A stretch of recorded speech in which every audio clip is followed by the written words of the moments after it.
வணக்கம். உங்கள் அனைவரையும் எங்கள் தமிழ் வூட்ஸ் சேனலுக்கு வரவேற்கிறோம். நானும் எனது குரலும் AI தொழில்நுட்பத்தில் உருவாக்கப்பட்டவை. எனது குரலில் இக்கதையை பதிவு செய்துள்ளேன். வாருங்கள், இக்கதை உலகத்திற்கு செல்லலாம். 3 வீடுகளை உள்ளடக்கிய ஒரு சிறு வாடகை குடியிருப்பு. முதல் வீட்டில் குடியிருக்கும் ஜம்புலிங்கம் ஒரு காய்கறி வியாபாரி. பெரும் குடிப்பழக்கம் உடையவர். தினந்தோறும் இரவில் குடித்துவிட்டு வீட்டிற்கு வந்ததும் தனது மனைவியுடன் சத்தமாக சண்டையிடுவது அவரது வாடிக்கையாகவே மாறிவிட்டது. இரண்டாவது வீட்டில் குடியிருக்கும் நபர் மாறன். ஒரு தனியார் கம்பெனியில் வேலையில் இருப்பவர். அமைதியான குடும்பம். மூன்றாவது வீட்டில் குடியிருப்பவர் ஜெகன். தீராத சூதாட்ட பிரியர்.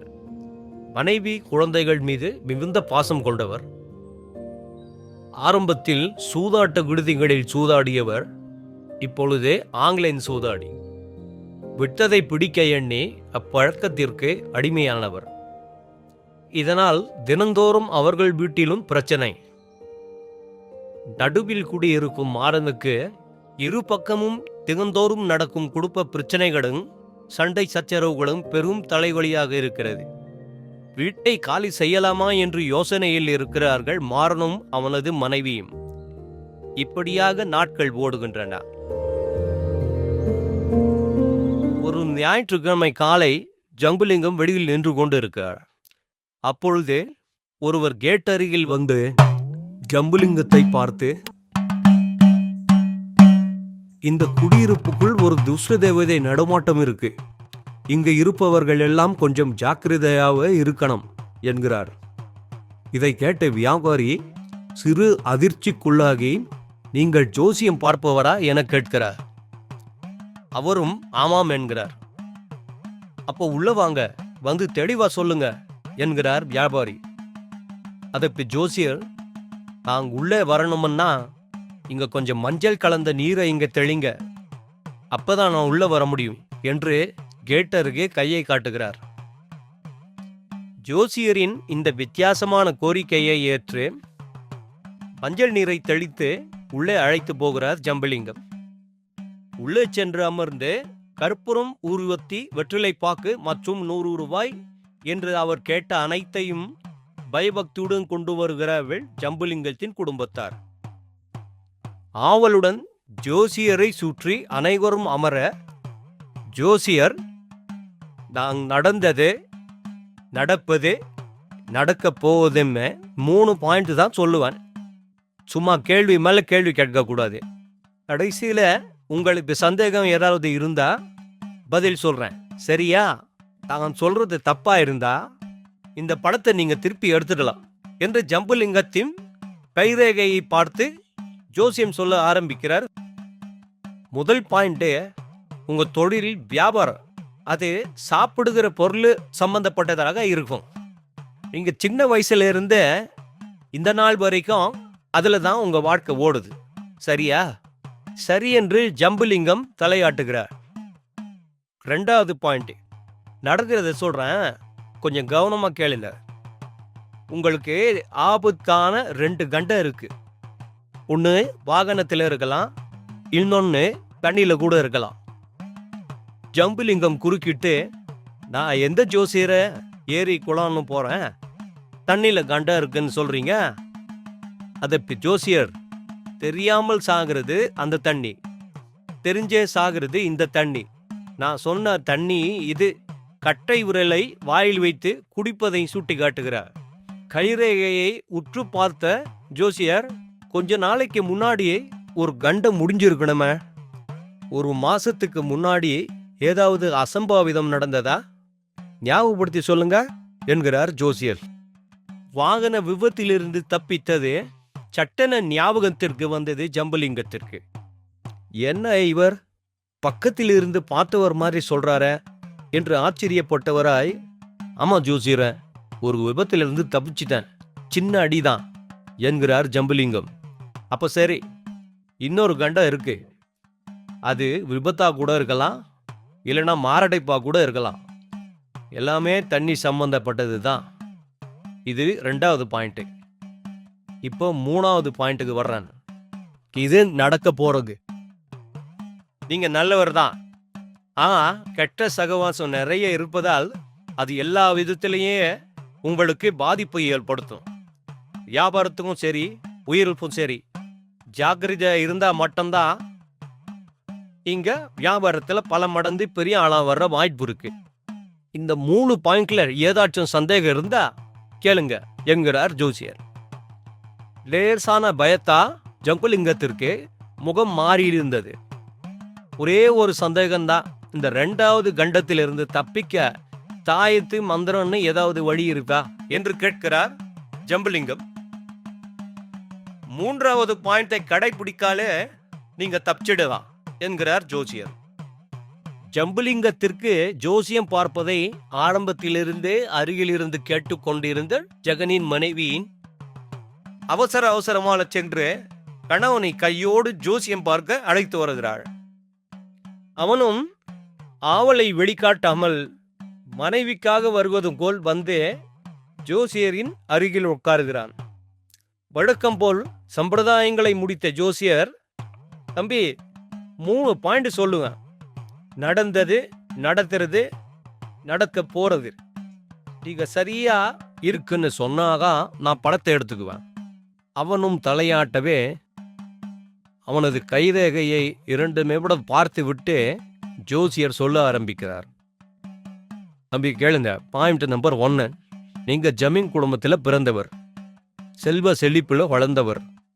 உங்களுக்கு புத்தி தெரிஞ்ச நாள்ல இருந்த உங்களுக்கு கெட்ட நேரம் தொடங்கிடுச்சு தம்பி, சரியா?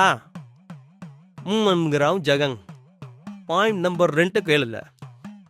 உங்க கெட்ட நேரம் ஆரம்பிச்சதுல இருந்து நீங்க படிப்படியா கீழே இறங்க காரணமே உங்களுக்குள்ள இருக்கிற ஏதோ ஒரு தீய பழக்கம்தான் காரணம்னு ரேகை சொல்லுது. மேலும் இது தொடர்ந்தால் உங்க வாழ்க்கை இன்னும் மோசமாத்தான் போகும். இது இப்ப நடக்கிறது, சரிதானே? ஜெகன் குறுக்கிட்டு, எங்க ஜோசியரே, உங்க வாயில நல்ல வார்த்தையே வராதா என்கிறான் சிறிய கோபத்துடன். என்ன தம்பி, அப்போ பொய்யே சொல்றியா? ஜோசியத்துல பொய் இருந்தா சொல்லு என்கிறார் ஜோசியர். 3வது பாயிண்ட் சொல்றேன், மனசை கொஞ்சம் திடப்படுத்திக்க தம்பி. அவனது மனைவியை ஏறிட்டு பார்த்து விட்டு ஜோசியர் இதை சொல்லலாமா வேண்டாமான்னு யோசிக்கிறான். முதலில் சொன்ன 2 பாயிண்ட்டுமே ஜோசியர் சொல்வது உண்மை என தெரிந்த ஜெகன் குறுக்கிட்டு, சொல்லுங்க, எதுவா இருந்தாலும் பரவாயில்ல என்கிறான். உனக்கு மனைவி குழந்தை மேல கொள்ளை பிரியம் இருந்தாலும் இன்னும் கொஞ்ச நாள்ல உன்னுடைய நடவடிக்கையை மாற்றாதவரை அவங்க உன் கூட இருக்க மாட்டாங்க. காரணம், ரொம்ப கடனாகிவிடும். வறுமையான நிலைக்கு நீ தள்ளப்படுவது உறுதி. அவங்க உன்னை பிரிஞ்சு போறதும் உன்னை கவனிக்க யாருமே இல்லாததால் நீ ஒரு பைத்தியக்காரனை போல் மாறிடும் காலம் அருகாமையில் இருக்கு.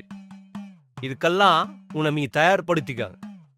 இதை சொல்ல எனக்கே சங்கடமாத்தான் இருக்கு, ஆனா என்ன செய்வது என்கிறார் ஜோசியர்.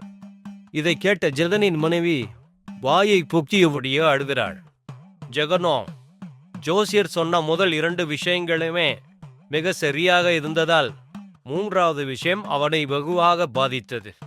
அப்போது கடை தெருவிற்கு செல்ல மாறன் வெளியில் வருகிறான். ஜம்புலிங்கத்தின் வீட்டில் கும்பலாக அனைவரும் ஜோசியம் பார்ப்பதை கண்டு அவன் ஜோசியரை பார்த்து, என்னங்க ஞாயிற்றுக்கிழமை அது உமா காதுல பூசுத்த வந்துட்டீங்களா என்று சிரிக்கிறான். அதற்கு ஜோசியர், அபி உனக்கு ஜோசியத்து மேல நம்பிக்கை இல்லைன்னு நினைக்கிறேன். நான் சொன்னது பொய்யா மெய்யான்னு இவங்களையே கேளு. பிறகு நீயே நாம பார்க்காம விட்டுட்டோமே என்று வருத்தப்படுவர். 2 பேருக்கு சொல்லிட்டேன், 3வதா உனக்கும் சொல்லிட்டு போகலான்னு இருக்கிறேன் என்கிறார் ஜோசியர். எனக்கு இதெல்லாம் பிடிக்காது, நீங்க கிளம்புங்க என்கிறாங்க மாறன். தம்பி, இப்ப நீ கிளம்ப சொல்ற, ஆனா நீயே என்னை தேடி ஒரு நாள் கண்டிப்பா வருவ என்று கூறிவிட்டு அனைவரிடத்திலும் விடைபெற்றுக் கொண்டு கிளம்புகிறார் ஜோசியர். நாட்கள் ஓடுகின்றன. நாளாக குடியிருப்புக்குள் மெதுவாக அமைதி திரும்புகிறது. இதை கவனித்த மாறனின் மனைவி மாறனிடம், ஏங்க, அந்த ஜோசியர் வந்துட்டு போனதிலிருந்து எல்லோரும் மாறிட்டு வராங்க, நீங்க கவனிச்சிங்களா என்கிறார். ஆமா, கடந்த 1 மாசமா சண்டை சச்சரவு இல்லாம இருக்காங்க, பார்க்கவே சந்தோஷமா இருக்கு என்கிறான் மாறன். அதற்கு அவனது மனைவி, நீங்க கூட அவர்கிட்ட கைரேகை பார்த்துருக்கலாம், முடியாதுன்னு பிடிவாதமா இருந்துட்டீங்க. மனைவியின் வருத்தத்தை அறிந்த மாறன், அதுக்கென்ன, உனக்காக நாளைக்கே அவரை சந்திச்சிட்டு வரேன். நிஜமா சொல்றீங்களா? நான் வருத்தமா என்று மனைவி கேட்க, வேண்டாம், உனக்கு அவரிடம் என்ன கேட்க வேண்டுமோ சொல், நான் கேட்டுட்டு வர்றேன் என்கிறான் மாறன். மாறன் தன்னை நோக்கி வருவதை அறிந்த ஜோசியர் அவனை பார்த்து உன்னரைக்கிறார். மாறனும் அவருக்கு வணக்கம் தெரிவித்துவிட்டு திண்ணையில் அமர்கிறான். என்ன, எப்படி இருக்கிறார்கள் எல்லோரும்? மகிழ்ச்சியாக இருக்கிறார்களா என்று அவர் கேட்டதும் இருவரும் சிரிக்கிறார்கள். அவர்களது சிரிப்பில் அர்த்தங்கள் ஆயுதம் இருந்தது. நான் சொன்ன எல்லா விஷயங்களையும் உள்வாங்கிக்கிட்டு தத்ரூபமா நீங்க நடிச்சதுக்கு நல்ல பலன் கிடைச்சிருச்சு. அட்வான்ஸ் பணம் பாதி போக, இந்தாங்க மீதி பணம் என்று பணத்தை நீட்டுகிறான் மாறன். உனது சொந்தங்கள் திருந்ததா நீ சிரமப்படுறன்னு நினைச்சேன் தம்பி, அதனால தான் நான் அன்னைக்கு அட்வான்ஸ் பணம் வாங்கினேன். ஆனா நீ யாரோ சிலர் திருந்த வேண்டும் என்று நினைக்கிற பாரு, உங்ககிட்ட மீதி பணம் வாங்கினா என் மனசாட்சி என்னை கொன்னுடும். நான் எத்தனையோ வேஷம் போட்டிருக்கேன், எதுலையுமே கிடைக்காத நிம்மதி எனக்கு இந்த ஜோசியர் வேஷத்துல கிடைச்சிது. அதுக்காக நான் தான் உனக்கு நம்பி சொல்லணும். இதை கேட்ட மாறன், ஐயா, வல்லவனுக்கு வல்லவன் வையகத்தில் இருப்பாங்கன்னு கேள்விப்பட்டிருக்கேன், நல்லவருக்கு நல்லவங்களும் இருப்பாங்க என்று நீங்க நிரூபிச்சிட்டீங்க. அவரை கையெடுத்து கும்பிட்டு விட்டு கிளம்புகிறான் மாறன். ஆனந்த கண்ணீரால் அவன் மறைவதே மங்கலாக தெரிந்தது நாடக நடிகர் முத்துவுக்கு.